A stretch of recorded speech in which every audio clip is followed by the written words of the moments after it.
Kalendris on 12. mai ja see on päeva kokkuvõte Aleksei Betševiga.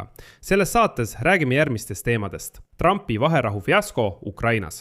Venemaa on taas alustanud ulatuslikke Ukraina pommitamisi, kuid Kreml püüab vaherahu nurjumise süü panna just Kiievi peale.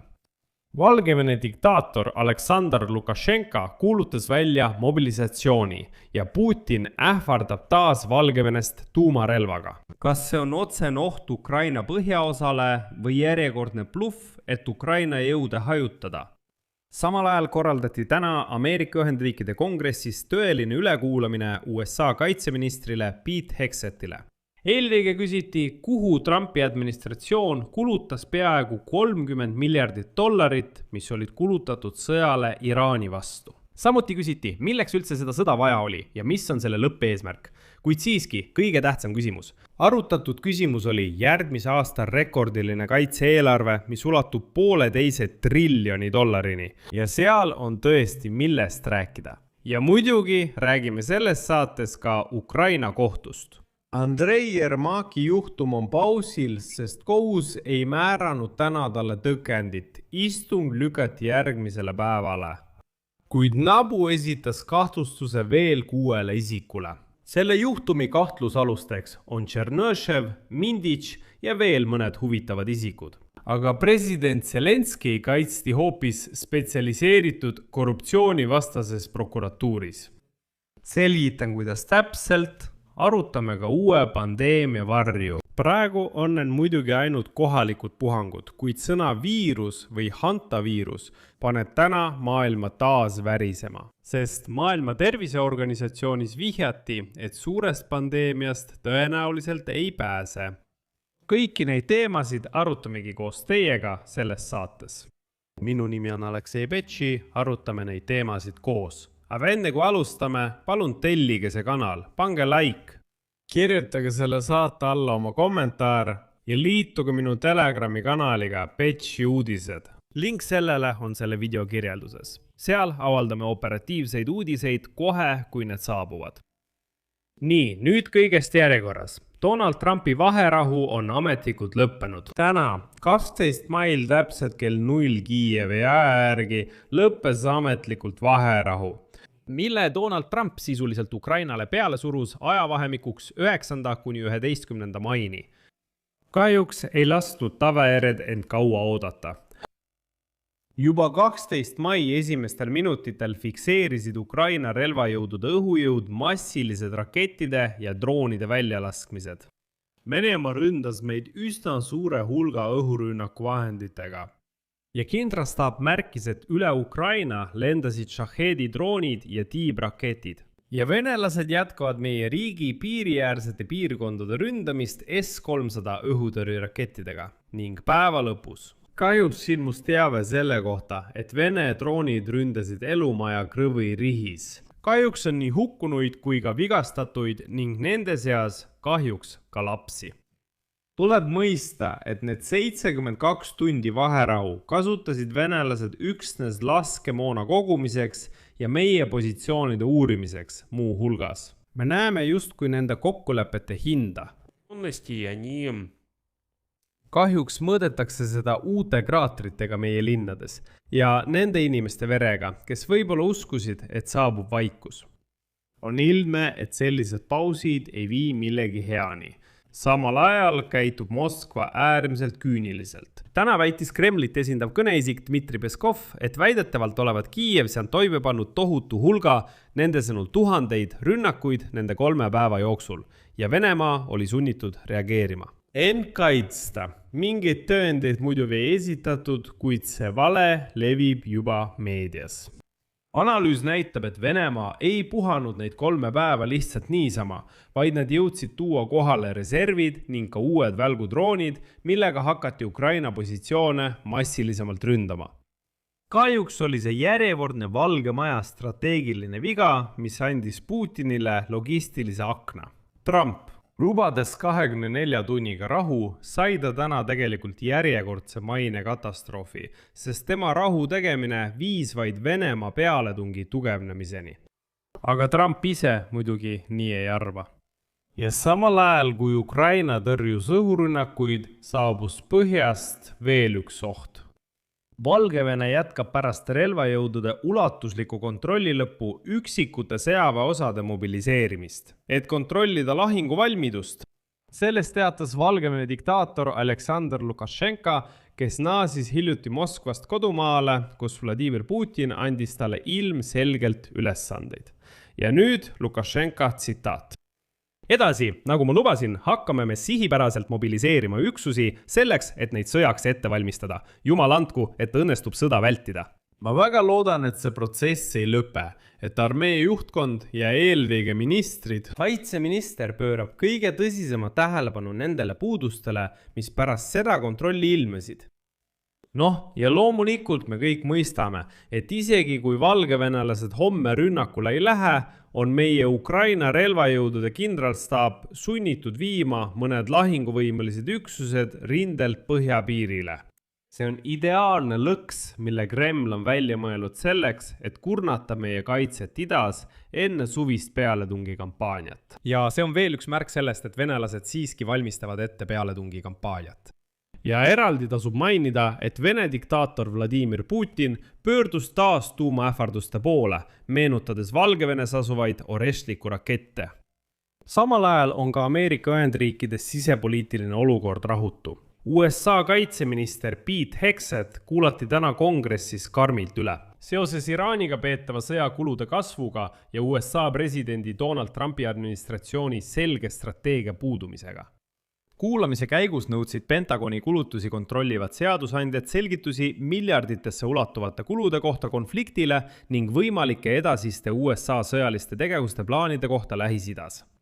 Tänaste ametlike Pentagoni hinnangute kohaselt on USA kulutanud sõjale Iraani vastu peaaegu $30 miljardit. Kuulamised kongressis puudutasid ametlikult Trumpi administratsiooni rekordilist eelarvetaotlust $1,5 triljoni ulatuses kaitsekuludeks 2027 eelarveaastal. Samal ajal pöörati peamine tähelepanu just USA ja Iisraeli sõjale Iraani vastu. Ja nüüd nõudsid demokraadid Pete Hegsethilt selgitusi, kuhu raha kulub ja mis kõige tähtsam, milleks, mis on eesmärk, mis on tulemuseks. Hegsethilt küsiti, kas Pentagonil on olemas väljaviimise või ümberpaigutamise plaan juhuks, kui kongress ei toeta sõjaliste operatsioonide jätkamist. Pentagon teatas, et USA'l on mitu võimalikku stsenaariumi sündmuste arenguks ja edasi tema tsitaat. Meil on olemas eskaleerimisplaan, kui see peaks vajalikuks osutuma. Meil on olemas taganemisplaan, kui see peaks vajalikuks osutuma. Meil on olemas ressursside ümberpaigutamise plaan, kuid ma ei avalda ühtegi detaili. Samal ajal lihjatakse Valges Majas, et Donald Trump ei ole. Rahun sellega, kuidas Iraani pool peab läbirääkimisi sõja lõpetamise üle ning praegu kaalub ta tõsisemalt kui viimastel nädalatel võimalust ulatuslike lahingute taasalustamiseks.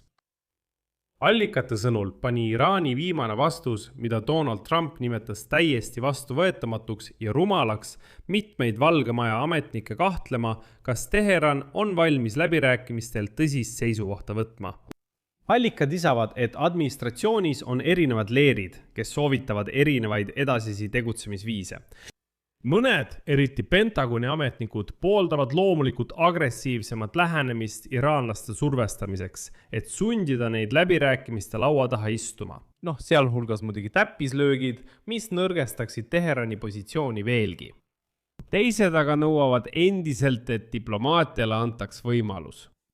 Tuletan meelde, et esmaspäeval kohtus Trump taas oma riikliku julgeoleku meeskonnaga Valges Majas, et arutada edasiste tegevuste võimalusi. Allikad, kes on kursis läbirääkimiste käiguga, ütlevad, et olulist otsust selle kohta, kuidas edasi tegutseda, ei ole tehtud ja tõenäoliselt ei tehta seda enne presidendi lahkumist Hiinasse. Tuletan meelde, Trump sõidab Hiinasse juba sel reedel. Samal ajal ei ole ka Ukrainas sisepoliitilisel rindel rahulik. Täna lükkas Ukraina kõrgeim korruptsioonivastane kohus siiski edasi istungi Ukraina presidendi kantselei endise juhi Andrei Yermaki asjas. Jutt käib 460 miljoni grivna varguse ja rahapesu juhtumist. Kõiki selle kõmulise juhtumi üksikasju vaadake minu YouTube'i kanalil eraldi saadetes. Kui te pole veel tellinud, siis tellige kanal, minge kanalile ja vaadake eraldi saateid, nii olete täielikult kursis toimuvaga. Siin tahan kohe tuua teile Andrei Yermaki tsitaadi pärast esimest kohtuistungit.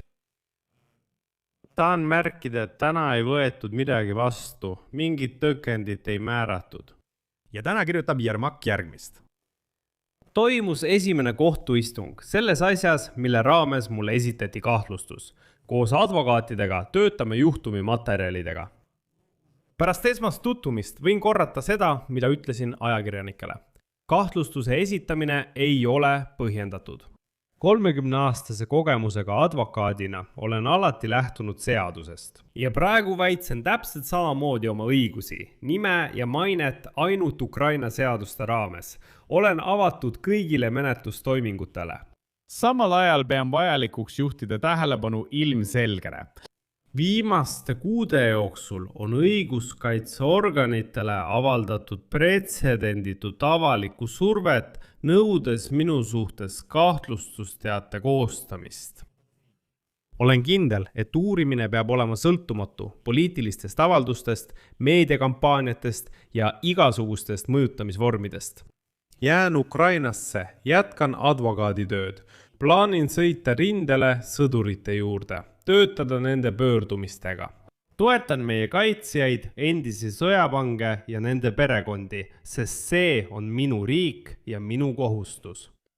Ja pärast seda avaldust täna teatasid Ukraina riiklik korruptsioonivastane büroo ja spetsialiseeritud korruptsioonivastane prokuratuur, et veel 6 organiseeritud grupi liikmele esitati kahtlustus eliitresidentside ehitamise kaudu raha pesemises.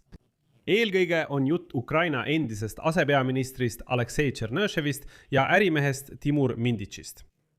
Aga Zelenski suhtes spetsialiseeritud korruptsioonivastane prokuratuur vastupidi õigustas teda. SAK juhi Aleksandr Klimenko sõnul ei esine Ukraina president Volodõmõr Zelenski eeluurimise raames rahapesu juhtumis dünastia kaudu. Mis puudutab Tšermakit, siis talle ei suudetud täna tõkendit määrata. Tšermaki kohtuasjas tegi kohus pausi homseni. Tema kaitse poole esinemist oodatakse 13. mail kell 12:00. Samuti toimub istungi kinnine osa, kuid Yermaki advokaadid ütlevad juba, et loodavad, et asi lihtsalt lõpetatakse. Ja lõpetuseks uudis, mis tekitab teistsugust ärevust. Maailma Terviseorganisatsioon ootab surmavalt ohtliku hantaviiruse haigusjuhtude kasvu. Seal märgiti, et arvestades viiruse pikka peiteaega on täiesti võimalik, et lähinädalatel haigestunute arv kindlasti suureneb. Hantaviirus kinnitati 9 kruiisilaeva Hondius reisijal.